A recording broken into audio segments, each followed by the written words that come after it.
रेवणिका संस्थान या संस्थानेमध्ये जे महादेवाच्या मंदिराचं देवस्थानाचं ट्रस्ट आहे, या ट्रस्टवरती मी प्रदेशाध्यक्ष होते तेव्हापासून सदस्य म्हणून काम केलेलं आहे.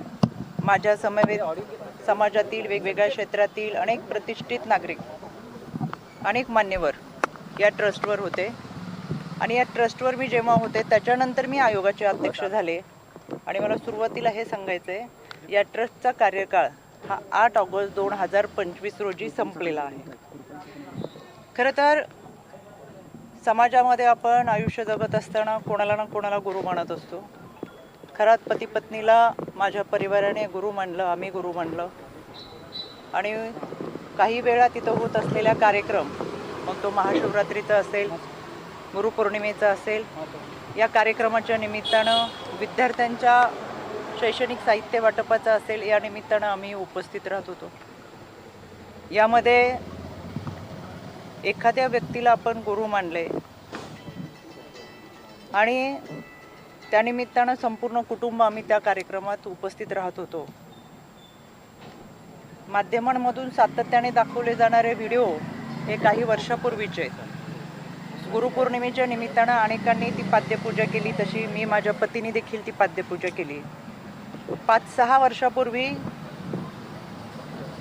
ज्यावेळेस आपण ज्या लोकांच्या संपर्कात असतो, ते 5-6 वर्षानंतर एखाद्याचं कृत्य, एखाद्याची वैयक्तिक वागणूक, त्याचं वैयक्तिक आयुष्य याच्याबाबत आपल्याला कोणतीही सुतराम कल्पना नसते.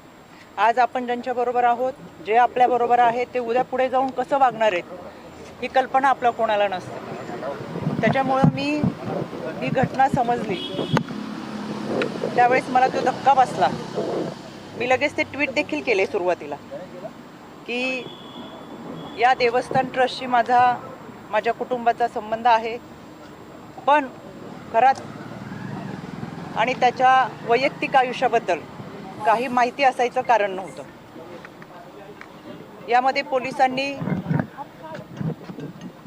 खोलवर निष्पक्षपणे तपास करावा हे मी परवाच सांगितलेलं आहे. त्याच्यासाठी आज मी पोलीस महासंचालक यांची भेट घेतली. त्यांना देखील या तपासाबाबतचं पत्र दिले, जे मी तुम्हाला माध्यमातून सुद्धा दिले. त्यानंतर मी राज्याचे मुख्यमंत्री आदरणीय देवेंद्रजी फडणवीस साहेब यांची भेट घेतली, त्यांनाही ते पत्र दिले, ते मी तुम्हाला माध्यमातून दिलेले. मी आता आदरणीय सुनेत्रा वहिनी, राष्ट्रवादी काँग्रेस पक्षाच्या आमच्या राष्ट्रीय अध्यक्ष, आमच्या नेत्या यांची भेट घेतली आणि एकंदर हा सगळा घटनेचा तपास हा पारदर्शकपणे व्हावा, निष्पक्षपणे व्हावा यासाठीची मागणी केली. यामध्ये आपण काही लोकांवर विश्वास ठेवतो, एक आध्यात्मिक श्रद्धा आपली असते, एक आध्यात्मिक भावना असते. माझं संपूर्ण कुटुंब हे वारकरी कुटुंब आहे. त्याच्यामुळं आमची जी श्रद्धा होती ती आध्यात्मिक दृष्टिकोनातून होती आणि म्हणून आम्ही कुटुंब ह्या देवस्थानशी जोडलं होतं. पण त्याची दुसरी जी बाजू आहे ती कधी आमच्यासमोर आली नाही, काही माहीत असायचं कारण नाही. वर्षातल्या काही कार्यक्रमांना उपस्थित राहत असताना काही कालावधीसाठी आम्ही तिथं असायचो. त्याच्यामुळे जे काही घडले ते अत्यंत चुकीचं आहे, अतिशय घाणेरडं कृत्य आहे. त्याचं कुठेही आम्ही समर्थन करणार नाही. पोलिसांनी त्याचा सखोल तपास करावा, आरोपीवर कठोर कारवाई करावी ही मागणी आम्ही महासंचालक असेल, आदरणीय वहिनी असतील, आदरणीय देवेंद्रजी फडणवीस असतील यांच्याकडे केलेली आहे. यामध्ये 2 गोष्टी मला प्रकर्षाने सांगायच्या आहेत. काल कोणी एक पत्रकार, खबरदार पुढारी यांनी त्यांच्या वर्तमानपत्रात एक बातमी दिली होती 19/3/2025ला. ही बातमी आमच्या समुपदेशकांकडे आली. समुपदेशक त्या विभागामध्ये काम करतात, विभागीय समुपदेशक असतात. त्यांनी ही बातमी, त्यानंतर समुपदेशकाने त्यांना हे पत्र पाठवलेले 8 तारखेला. आमच्या प्रकल्प अधिकाऱ्याने हे पत्र पाठवून त्या पत्रामध्ये स्पष्ट दिले की आपल्या पेपरमध्ये जी बातमी आली त्याच्यामध्ये बातमीमध्ये काही मोघम स्वरूपात छापलेली आहे, तर या प्रकरणामध्ये आपल्याकडे काही माहिती असेल तर सविस्तर आयोगाला कळवावी. दुसरं पत्र आहे पोलीस अधीक्षकांना की तुम्ही तुमच्याकडे जी काही माहिती असेल ती माहिती या अत्याचाराच्या संदर्भात असेल किंवा काही असेल तर आपण पोलीस स्तरावरती कारवाई करावी, भूमिका घ्यावी, जे काय असेल. त्यापूर्वी माझ्या ऑफिसमधून संबंधित पत्रकाराला फोन गेला होता की तुमच्याकडे अशी काही तक्रार असेल, अशी काही माहिती असेल तर तुम्ही पोलिसांकडे जाऊन तक्रार दाखल करा. यानंतर तिथं स्थानिक पोलिसांनी सांगितलं की कोणती माहिती नाही, कोणत्या महिलेची तक्रार नाही. बऱ्याच वेळा चुकीच्या बातम्या ह्या छापल्या जातात आणि म्हणून त्यांनी आयोगाला ते पत्र पाठवले की आमच्याकडे कोणतीही माहिती नाही, जी काही बातमी मी दिली ती मोगम स्वरूपात दिलेली आहे, आमच्याकडे कोणतेही पुरावे नाही. 2 दिवसापासून ज्या चुकीच्या बातम्या चाललेत त्याचा मी तीव्र निषेध करते. दुसरी गोष्ट, माझ्याकडे 5 तारखेला एका मुलीचा मेल आला. याच्यावरती नाव दिसेल म्हणून मी फक्त तुम्हाला लांबून हे दाखवते. या मेलमध्ये, या संबंधित मेलमध्ये त्या मुलीने कराडच्या ऑफिसमध्ये पूर्वी काम करणाऱ्या एका माणसाच्या संदर्भात तक्रार होती. कराडचा यामध्ये कुठेही उल्लेख नव्हता. तातडीने त्याच दिवशी आमचं पत्र हे पोलिसांना गेलेलं आहे. मी स्वतः ॲडिशनल DG यांना ते पाठवलं आणि पोलिसांना आम्ही ते पत्र पाठवून जे कोणी असेल त्याच्यावरती तपास करावा असं सांगितलं. त्याची हेअरिंगसुद्धा हे पोलिसांचं पत्र. या तपासाची हेअरिंग 17 तारखेला माझ्या आयोग कार्यालयात लागली. या हेअरिंगमध्ये आम्हाला पोलिसांनी स्वतः पत्र दिलंय की याच्यामध्ये आम्ही कारवाई करतोय. कोणालाही, कुठल्याही व्यक्तीला, संस्थेला, कोणालाही पाठीशी घातलेलं नाही.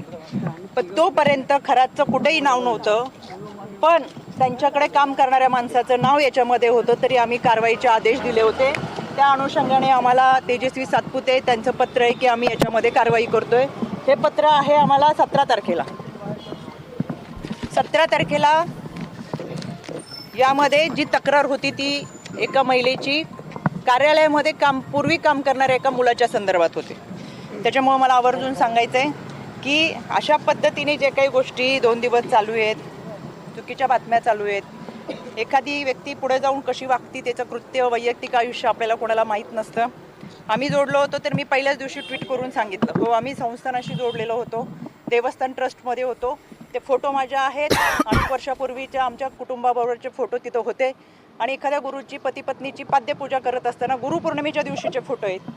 विशेष म्हणजे अनेक लोकांचे फोटो याच्यामध्ये आहेत, पण केवळ महिला म्हणून ज्या पद्धतीचं सॉफ्ट टार्गेट गेल्या 2 दिवसामध्ये करतात ते अत्यंत चुकीचं आहे. काही जणांनी पत्रकार परिषद घेऊन सातत्याने चुकीच्या बातम्या पसरवण्याचा प्रयत्न केला. कुणीतरी त्यांच्या आजच्या बातमीत दाखवलं 2 सप्टेंबरचा फोटो आहे. तर हा माझा फोटो, हा फोटो आहे 12 सप्टेंबरचा.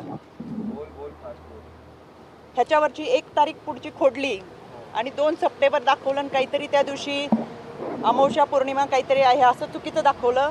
माझ्या आजही अकाउंटवर गेलात तर हे फोटो आहे असे आहेत, ते 2 सप्टेंबरचे नाहीत, ते 12 सप्टेंबरचे आहेत. दुसरी गोष्ट, 2 सप्टेंबरला आदरणीय अजितदादांच्या दौऱ्यात आम्ही होतो. हा माझा 2 सप्टेंबरचा फोटो आहे. 2 सप्टेंबरला हा फोटो झाल्यानंतर कुठेही माझ्या हाताला जखम नाही. हा 3 सप्टेंबर 4 सप्टेंबरचा फोटो आहे. माझ्या या भागामध्ये अधिकाऱ्यांच्या समवेत रस्त्याची पाहणी आहे, कुठेही हाताला जखम नाही. हा 4 सप्टेंबरचा आहे आणि हा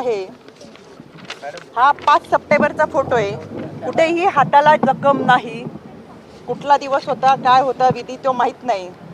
आणि हा 6 सप्टेंबरचा आहे, कोणतीही हाताला जखम नाही. कायद्याच्या चौकटीतून ह्या सगळ्यांना आम्ही नोटिसा पाठवू. चुकीच्या पद्धतीने बदनामी करणं, अश्लील टीका टिप्पणी करणं, खोटे नरेटिव्ह सेट करणं, खोट्या बातम्या प्रसाद करणं, या सगळ्यांच्या बाबत कायद्याच्या चौकटीतून प्रक्रिया नक्की करेल. मी परत सांगते, यामध्ये जी व्यक्ती होती ती दोषी आहेच, त्याच्यावर कठोर कारवाई झालीच पाहिजे. आपल्याला कोणत्याही व्यक्तीच्या वैयक्तिक आयुष्याबद्दल काही माहिती असायचं कारण नाही आणि आज आपण ज्यांच्याबरोबर आहेत ते पुढे जाऊन 4 वर्षांनी 5 वर्षांनी काय करणार आहेत हे याची कल्पना आपल्याला नसते. त्याच्यामुळे या व्यक्तीवर कठोर कारवाई व्हावीच ही मागणी मी आज केलेली आहे आणि या सगळ्या गोष्टींचा निष्पक्षपणे तपास व्हावा. त्याच्यामुळे मी आज राज्य महिला आयोगाच्या अध्यक्षपदाचा राजीनामा माझ्या नेत्या आदरणीय सुनेत्रा वहिनी यांच्याकडे मी सुपूर्द केलेला आहे. याबाबतचा जो काही निर्णय असेल तो आदरणीय वहिनी घेतील. आपल्याशी बोलण्यासाठी मी सविस्तर पुराव्यासहित पत्रकार परिषद घेतो. धन्यवाद.